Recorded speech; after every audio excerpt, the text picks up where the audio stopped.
উজ্জ্বলদা আর Angel প্রিয়ার ব্রেকআপটা হলো কেন? আজকে উজ্জ্বলদার কাছে কি নেই? টাকা আছে, ফেম আছে, দেখতেও সুন্দর। তাহলে কেন ব্রেকআপটা হলো? আসলে ওই কথাটা হলো দূরত্ব বেড়ে গেছে। সেই আগের মতো আর ভালোবাসাটা নেই, সেই আগের মতো আর মনের মিলটা নেই, সেই আগের মতন আর বোঝাবুঝিটা নেই। আসলে আমি এইসব না বিশ্বাস করতাম না।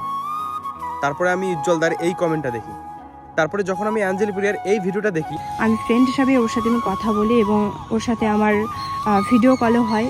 তখন আমি একদম ক্লিয়ার যে ওদের সম্পর্কের মধ্যে বিচ্ছেদ চলে এসেছে। তবে আমি ভগবানের কাছে এটাই প্রে করব যে এই বিচ্ছেদটা যেন বেশি দিন না থাকে, যেন ওরা তাড়াতাড়ি আবার সেই আগের মতন সম্পর্কের মধ্যে ফিরে আসে। মানুষ মাত্রই ভুল হয়, তাকে একটা সুযোগ দেওয়া উচিত। উজ্জ্বলদা এখানে কিছু বলছে না, আমরা কে এসব বলার? ওদের পার্সোনাল বিষয়, ওরা নিজেরা জানবে যে কি করে এই সম্পর্কটা ঠিক করতে হবে। এত বছরের রিলেশন, প্লিজ আর কেউ এই বিষয় নিয়ে ভিডিও করো না, এতটাও ভিডিও করো না যে ওরা কোনো একটা ভুল ডিসিশন নিয়ে ফেলে।